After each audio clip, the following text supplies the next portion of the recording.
ইসলাম পিতামাতার যে মর্যাদা কোরআন এবং হাদিসের মধ্যে বর্ণনা করেছে, সেই শিক্ষা থেকে আমরা অনেক দূরে চলে এসেছি।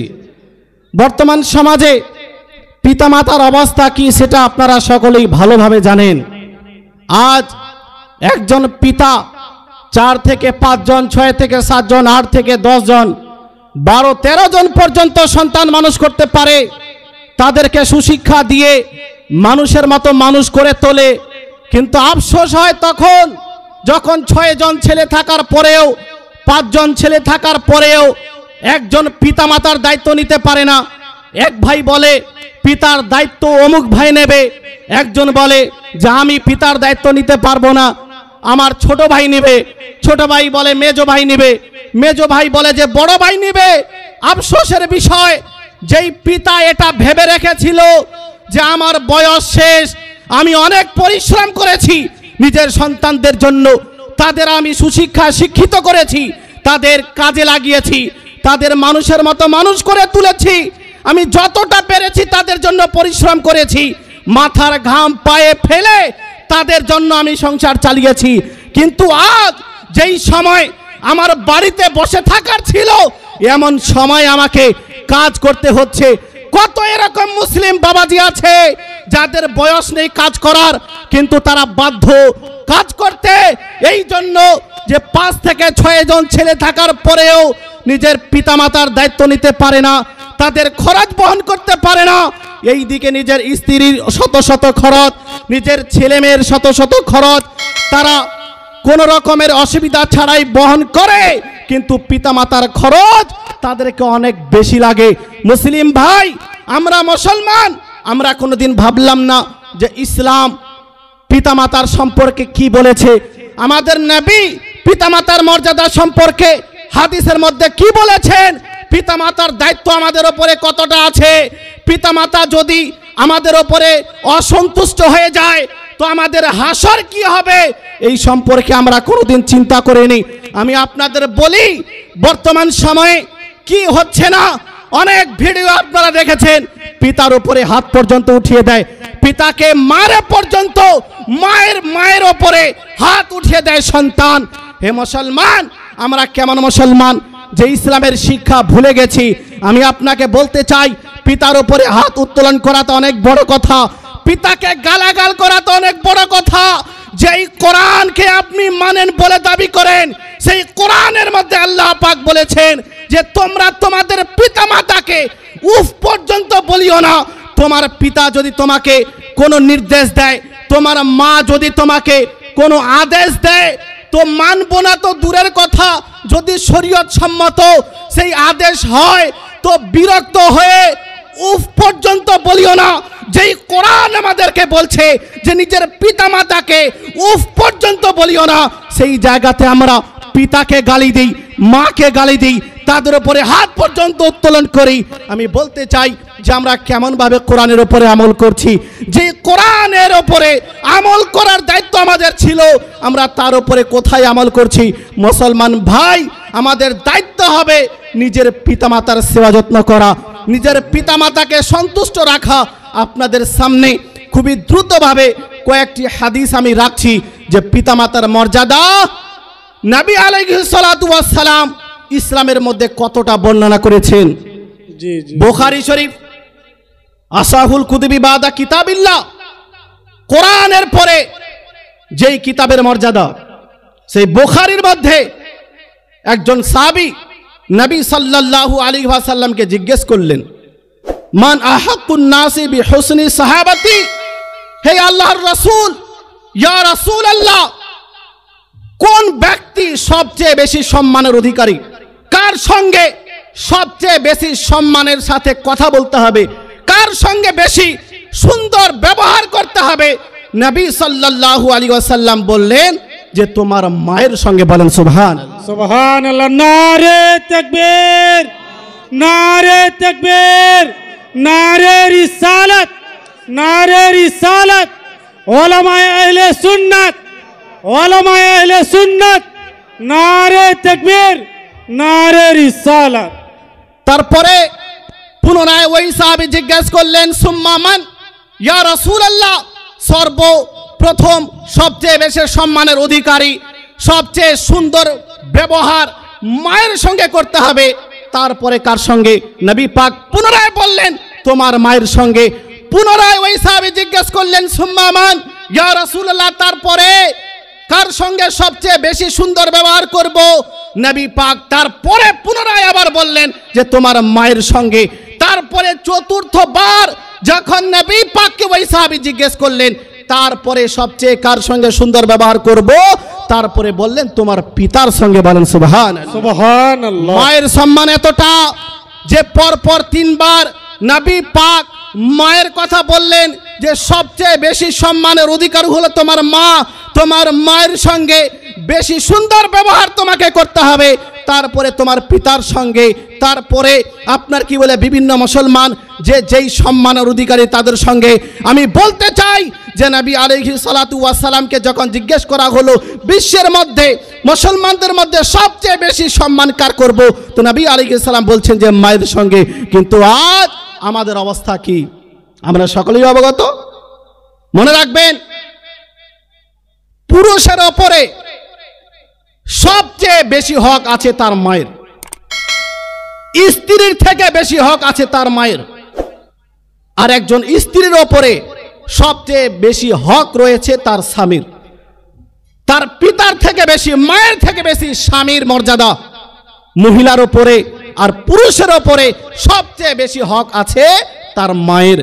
কিন্তু আজ অবস্থা এই যে নিজের স্ত্রীর সমস্ত প্রয়োজন পূরণ করি তো করি, তার যে চাহিদা, ইচ্ছা, আকাঙ্ক্ষা, এক্সট্রা ভাবে যে সমস্ত ইচ্ছা, তাদেরকে আমরা ঘুরতে নিয়ে যাই।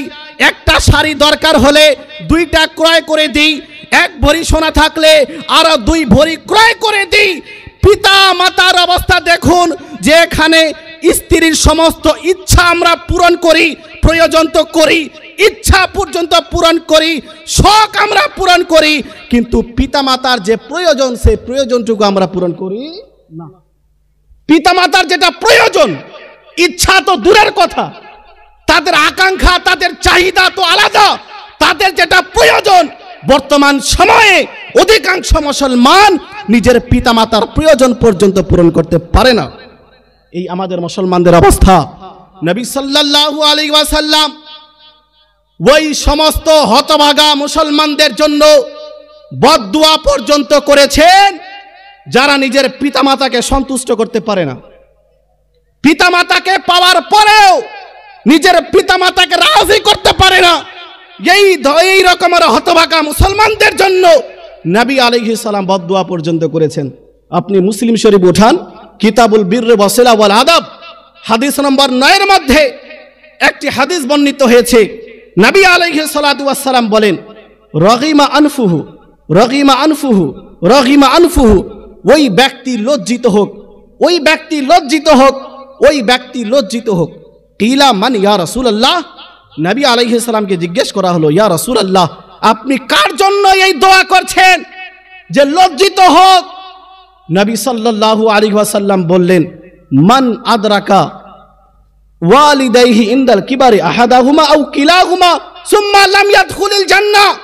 আমি ওই রকম মুসলমানের জন্য বদদোয়া করছি যে বয়স্ক অবস্থায় নিজের পিতা মাতাকে পেল, উভয়কে পেল অথবা কোনো একজনকে পেল, পিতাকে পেয়েছে অথবা মাকে পেয়েছে, আর তাদেরকে সন্তুষ্ট করে জান্নাতে প্রবেশ করতে পারল না, এই রকম ব্যক্তির জন্য আমি লজ্জিত হওয়ার দোয়া করছি।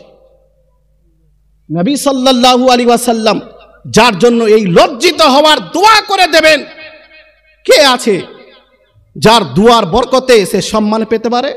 কেউ নেই।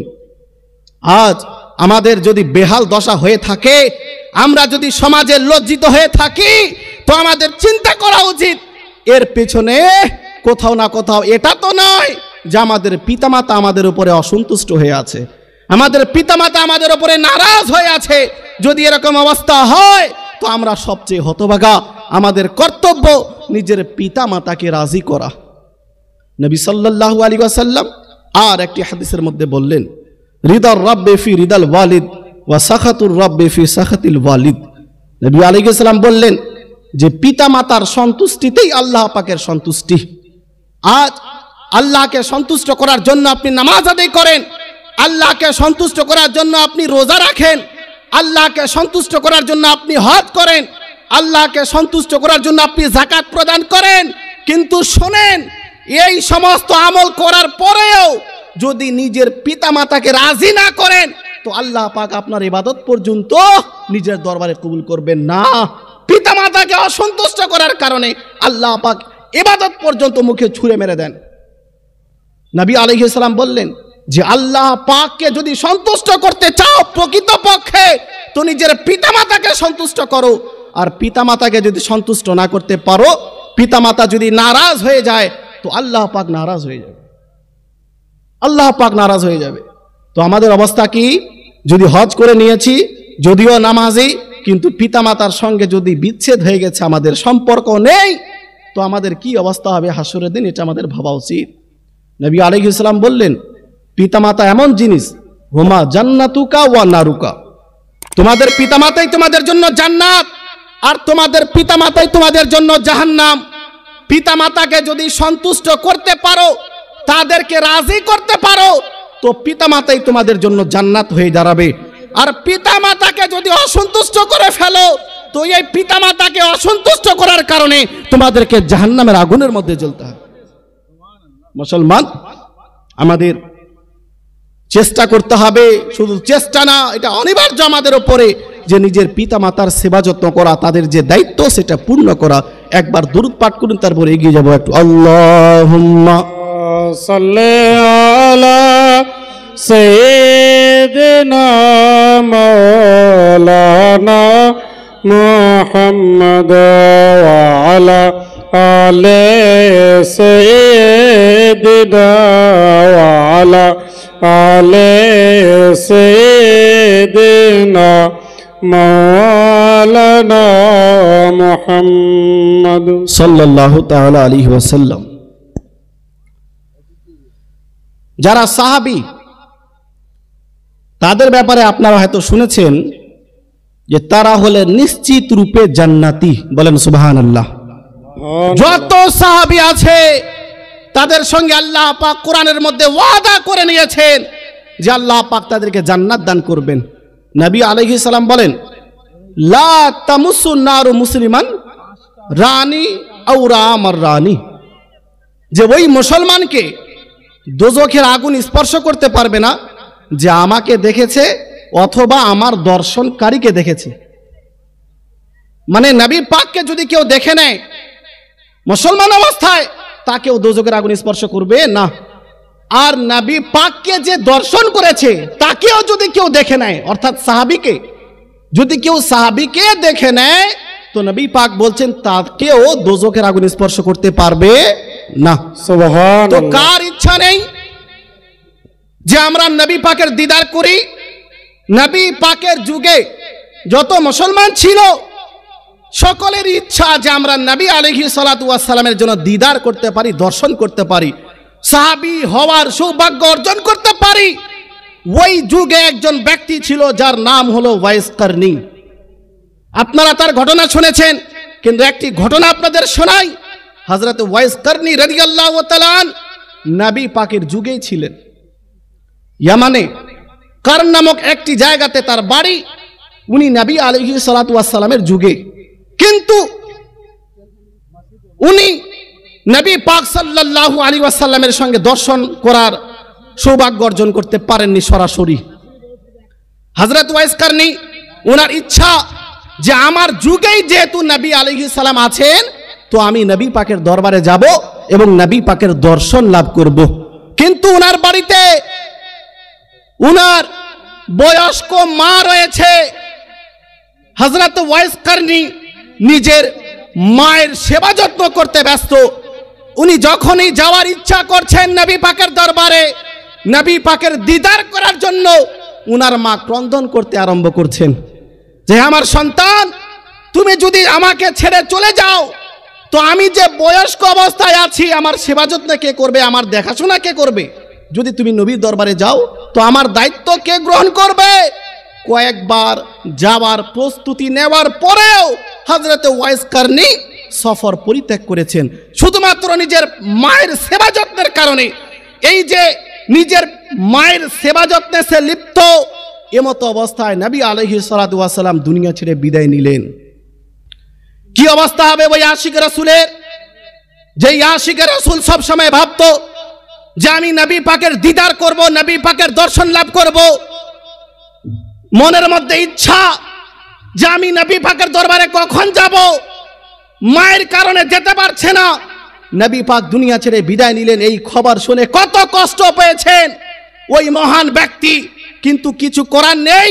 কিন্তু শোনেন, এই যে মায়ের সেবা করার জন্য নবী পাকের দর্শন করতে যাননি, তো এই আমলটি তার বেফলে যায়নি। নবী পাক সাল্লাল্লাহু আলাইহি ওয়াসাল্লাম তাবেঈনদের মধ্যে সবচেয়ে বেশি মর্যাদা বর্ণনা করে গেছেন যে সাহাবীদেরকে যে সমস্ত মানুষ দেখেছে তাদের মধ্যে উত্তম কে? নবী আলাইহিস সালাম বলেন, ইন্না খায়রাত তাবেঈনা রাজুলুন ইউকালু লাহু ওয়াইস কারনী। তাবেঈনদের মধ্যে সবচেয়ে উত্তম মানব হলো হযরত ওয়াইস কারনী। বলেন সুবহানাল্লাহ। যত তাবেঈ আছে, যতজন সাহাবায়ে কেরামকে দর্শন করেছেন, তাদের মধ্যে সর্বোত্তম হলেন হযরত ওয়াইস কারনী। কেন? এই জন্য যে নিজের মায়ের সেবা যত্ন করার জন্য উনি নবী পাকের দর্শন করার সুযোগ পাননি। আমি আপনাদের বলতে চাই যে আমরা আলহামদুলিল্লাহ সুন্নি, আমরা ওলিদের দরবারে যাই, ওলিদের মাজারে যাই, আমরা গরিব নামাজের দরবারে যাই, মাকদুম আশরাফের দরবারে যাই, আলা হযরতের দরবারে যাই, সিরাজুদ্দিন আখিয়া পাকের দরবারে যাই, মাকদুম আশরাফের দরবারে যাই, বিভিন্ন ওলিদের দরবারে যাই। কিন্তু আপনাকে জিজ্ঞেস করতে চাই, আপনার বাড়িতে নিজের পিতা আপনার অসুস্থ অবস্থায় পড়ে আছে, আপনার মা অসুস্থ অবস্থায় পড়ে আছে, কিন্তু তাদের চিকিৎসা না করে, তাদের দায়িত্ব বহন না করে আপনি গরিব নামাজের দরবারে গিয়ে 20,000 টাকা খরচ করে আসেন, আপনি আলা হযরতের দরবারে গিয়ে 30,000 টাকা খরচ করে আসেন, মাকদুম আশরাফের দরবারে গিয়ে হাজার হাজার টাকা খরচ করে আসেন, অথচ আপনার বৃদ্ধা মা, আপনার বৃদ্ধ পিতা বাড়িতে অসুস্থ অবস্থায় পড়ে আছে, তাদের খরচ আপনি বহন করতে পারেন না। মনে রাখবেন, যেমন ভাবে হযরত ওয়াইস কারনী নিজের পিতামাতাকে সন্তুষ্ট করার জন্য, নিজের মাকে সন্তুষ্ট করার জন্য, তার সেবা করার জন্য নবী পাকের দর্শন করতে যাননি, তা সত্ত্বেও আমাদের নবী হযরত ওয়াইস কারনীর উপরে সন্তুষ্ট হয়েছিলেন, রাজি হয়েছিলেন। যদি আপনি নিজের বাড়িতে থেকে নিজের মায়ের সেবা যত্ন করেন, নিজের পিতামাতার সেবা যত্ন করেন, গরিব নামাজের দরবারে যদি উপস্থিত নাও হতে পারেন, আলা হযরতের দরবারে উপস্থিত যদি নাও হতে পারেন, মাকদুম আশরাফের দরবারে উপস্থিত যদি নাও হতে পারেন, কিন্তু নিজের বাড়িতেই নিজের পিতামাতাকে সন্তুষ্ট করতে পারেন, গরিব নামাজ আপনার উপরে সন্তুষ্ট হয়ে যাবে, আলা হযরত আপনার সন্তুষ্ট হয়ে যাবে, মাকদুম আশরাফ আপনার উপরে সন্তুষ্ট হয়ে যাবে। এক কথায় সমস্ত ওলিগণ, আমার নবী সহ আল্লাহ পাক আপনার উপরে সন্তুষ্ট হয়ে যাবে। বলেন সুবহান। কিন্তু আজ আমাদের অবস্থা কি?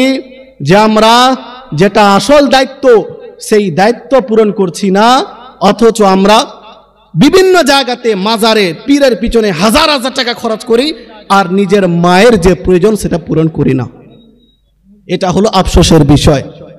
আমরা সুন্নি আলহামদুলিল্লাহ পীর সাহেবদের সম্মান আমরা বজায় রাখি, কিন্তু আমি আপনাকে জিজ্ঞেস করতে চাই, পীর সাহেব আপনি আসলে 10,000 টাকা নজরানা দেন, 5,000 টাকা নজরানা দেন, নিজের মাকে সন্তুষ্ট করার জন্য কয়দিন আপনি 1,000 টাকা নিজের মায়ের হাতে তুলে দিয়েছেন যে আমার মা এই 1,000 টাকা রাখো, তোমার যদি কোনো কিছু খাওয়ার ইচ্ছা করে তুমি এই টাকা খরচ করবে, তোমার যদি কোনো কিছু নেওয়ার প্রয়োজন পড়ে তুমি এই টাকা থেকে নিবে।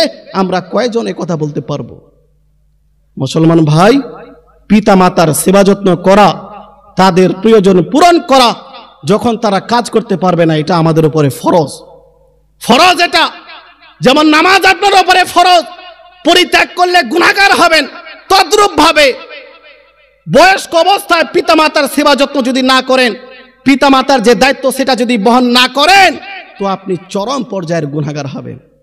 আর পিতামাতা যদি বদদোয়া করে দেয় তো ধ্বংস আপনার নিশ্চিত। কেননা নবী আলাইহিস সালাম বলেন, সালাসু দাওয়াতিন মুস্তাজাবাত, লা শাক্কা ফিহিন্না।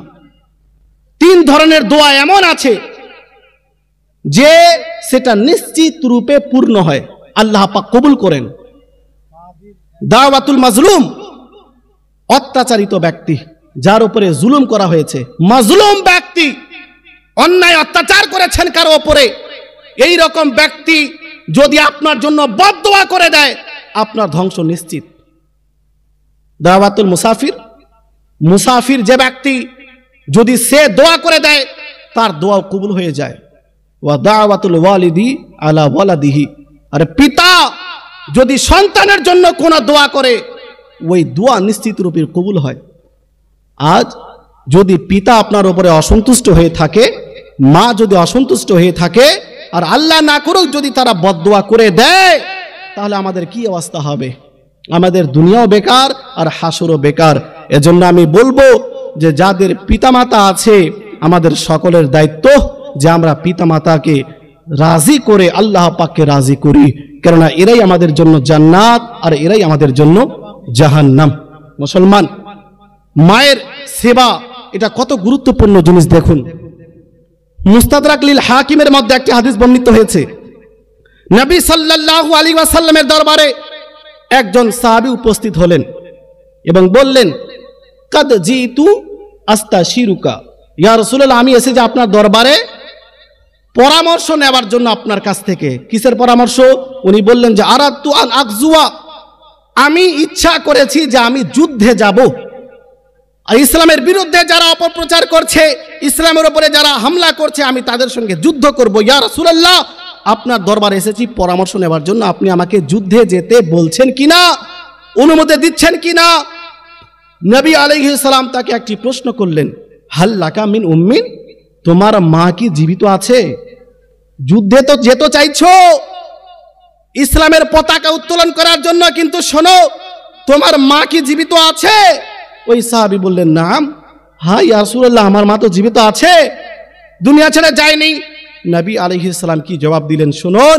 নবী পাক বললেন, ফালজামহা ফা ইন্নাল জান্নাতা ইনদা রিজলিহা, হে আমার সাহাবী শোনো, তোমাকে যুদ্ধে যেতে হবে না, তুমি নিজের বাড়িতে যাও আর নিজের মায়ের সেবা করো, নিজের মায়ের দায়িত্ব পালন করো, তার সেবা যত্ন করো।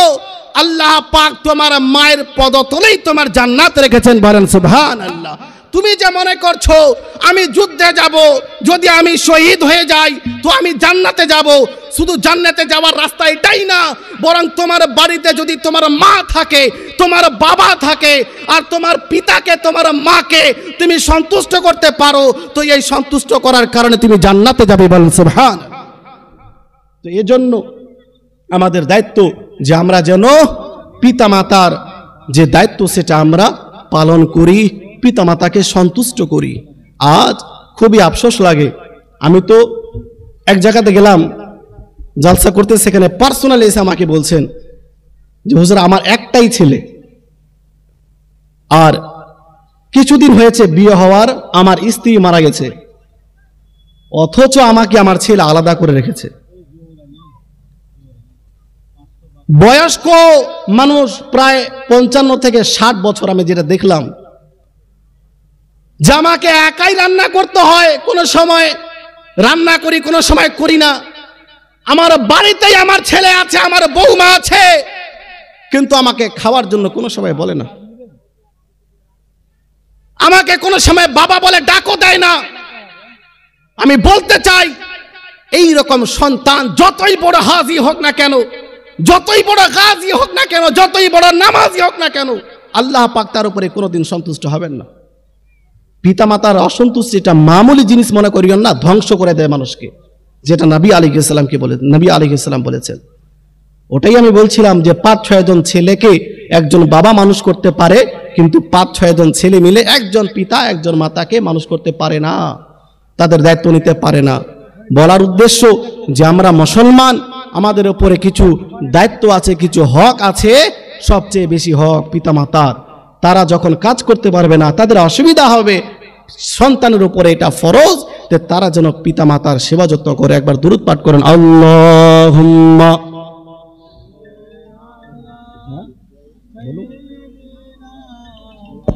مولانا محمد وعلى آل سيدنا وعلى آل سيدنا مولانا محمد اللهم صل على سيدنا مولانا محمد وعلى آل سيدنا وعلى آل سيدنا مولانا محمد সাল্লাল্লাহু তাআলা আলাইহি ওয়াসাল্লাম। সাল্লাল্লাহু তাআলা আলাইহি ওয়াসাল্লাম। অনেকেই হয়তো নিজের মাকে পাননি, নিজের বাবাকে পাননি, হয়তো ইন্তেকাল হয়েছে আগেই, হয়তো পিতামাতার ইন্তেকাল হয়ে গেছে, তখন আপনি ছোট ছিলেন, আপনি তাদের দায়িত্ব নিতে পারেননি বা সুযোগ পাননি যেহেতু ছোট ছিলেন, বা পিতামাতা আপনার সামনে ছিল, আপনি ইনকাম করতে শিখেছিলেন, কিন্তু যেই দায়িত্ব ইসলাম আপনাকে দিয়েছে আপনি সঠিকভাবে পূরণ করতে পারেননি, আপনার পিতামাতা দুনিয়া ছেড়ে বিদায় নিয়েছে। এখন কি কোনো অবস্থা আছে যে আপনি আপনার পিতামাতাকে রাজি করতে পারবেন? হয়তো তখন সঠিকভাবে দায়িত্ব পালন করেননি, এখন কি সুযোগ আছে কিনা যে এখন আপনার পিতা কবরে, আপনার মা কবরে, তো এখনো সন্তুষ্ট করার কোনো সুযোগ আছে কিনা? এটা মনে রাখবেন সর্বপ্রথমে যে পিতামাতার কারণে আল্লাহ পাক মানুষের গুনাহ পর্যন্ত ক্ষমা করে দেয়। পিতামাতার কারণে গুনাহকেও ক্ষমা করে দেয়। একজন সাহাবী নবী আলাইহিস সালাতু ওয়াস সালামের দরবারে উপস্থিত হলেন এবং বললেন, ইয়া রাসূলুল্লাহ, আসাবতু যুলমান আযীমা, আমি বিশাল বড় ভুল করে ফেলেছি, আমার দ্বারা বড় গুনাহ হয়ে গেছে, ইয়া রাসূলুল্লাহ, হাল্লি তওবা, আমার জন্য কি তওবা আছে, আমার জন্য কি ক্ষমা আছে? আল্লাহ পাক কি আমাকে ক্ষমা করবেন? আমার দ্বারা বড় ভুল হয়েছে, আমি বড় ভুল করে ফেলেছি। নবী আলাইহিস সালাম বললেন, হাল্লাকা মিন উম্মিন, তোমার মা কি জীবিত আছে? ওই সাহাবী বললেন, না ইয়া রাসূলুল্লাহ, আমার মা তো জীবিত নেই, ইন্তেকাল করেছেন। পুনরায় বললেন, হাল্লাকা মিন খালা, তোমার কি খালা আছে জীবিত? তোমার মা তো নেই, খালা আছে? ওই সাহাবী বললেন, নাম ইয়া রাসূলুল্লাহ, আমার খালা জীবিত আছে। নবী পাক বললেন, ফাবির রাহা, তাহলে তুমি তোমার খালার সঙ্গে সৎ ব্যবহার করো। তোমার মা যেহেতু নাই, তুমি যদি তোমার খালাকে সন্তুষ্ট করতে পারো তো আল্লাহ পাক তোমার মাকে তোমার উপরে সন্তুষ্ট করে দেবেন। বলেন সুবহান। বুঝা কি গেল যে যদি মা থাকে তো মাও আপনার গুনাহকে ক্ষমা করার জন্য সহযোগী হয়ে দাঁড়ায়। গুনাহ করেছেন, কিন্তু মাকে যদি আপনি রাজি করিয়ে নিতে পারেন, আল্লাহর দরবারে তওবা করেন, ইস্তেগফার করেন, ওই মায়ের খিদমত করার জন্য, মায়ের সেবা যত্ন করার জন্য আল্লাহ পাক আপনার গুনাহকে ক্ষমা করে দেবেন। এজন্য যদি আপনার মা জীবিত আছে আর আপনি গুনাহগার, তো আপনার মায়ের সেবা যত্ন করেন, তওবা ইস্তেগফার করেন, আল্লাহ পাক আপনার উপরে রাজি হয়ে যাবে। কিন্তু যদি মা জীবিত না থাকে, বাবা জীবিত না থাকে, তো কি অবস্থা, কি করবেন আপনি? তো নবী আলাইহিস সালাতু ওয়াস সালামের দরবারে একজন সাহাবী উপস্থিত হলেন আর জিজ্ঞেস করলেন, ইয়া রাসূলুল্লাহ, আমি আমার পিতা মাতার ইন্তেকালের পূর্বে তাদের সঙ্গে সৎ ব্যবহার করতাম, ভালো ব্যবহার করতাম, কিন্তু এখন তারা দুনিয়া ছেড়ে বিদায় নিয়েছেন, এখন কি কোনো অপশন আছে? আমার ইচ্ছা করছে আমি এখনো তাদের সঙ্গে সৎ ব্যবহার করি, ভালো ব্যবহার করি, তো এর কি কোনো অপশন আছে? আমি কি বেশি বেশি করে আমার পিতামাতাকে রাজি করতে পারবো? নবী আলাইহিস সালাম বললেন, হ্যাঁ, এখনো অপশন আছে, তুমি বেশি বেশি করে তোমার পিতামাতাকে সন্তুষ্ট করতে পারবে। কি অপশন? তার পূর্বে একটি কথা বলে দিই যে আজ কিছু মৌলানা, কিছু নামধারী শেখ এ কথা বলতে আরম্ভ করেছে যে মৃত ব্যক্তির কোনো রকমের কোনো উপকার করা যাবে না, মারা গেল, শেষ হয়ে গেল, তারা দুনিয়াতে যা কিছু করেছিল তারই প্রতিফল কবরে পাবে, তাদের কাছে সন্তান কোনো নেকি পাঠাতে পারবে না। সুতরাং এই চাহারম চল্লিশা বাৎসরিক করে কোনো লাভ নেই। পিতামাতা যা করেছিল সেটাই পাবে, সন্তানের কৃত আমলের কোনো ফলাফল তারা পাবে না। এই কথা অনেকেই বলছে, কিন্তু আপনাকে আমি বলতে চাই, বিশেষ করে এরা একটা কথা বলে যে ইবাদত দুই ধরনের, বিশেষ করে শারীরিক ইবাদত আর একটি হলো আর্থিক ইবাদত, আর একটি হলো শারীরিক ইবাদত এবং আর্থিক ইবাদতের মাজমুআ। ইবাদত সাধারণত তিন ধরনের। টাকা দান করে আপনি ইবাদত করতে পারেন, যেমন যাকাত। টাকা দান করেন আল্লাহর রাস্তায়, তো আপনার যাকাত আদায় হয়, আপনি নেকি পান।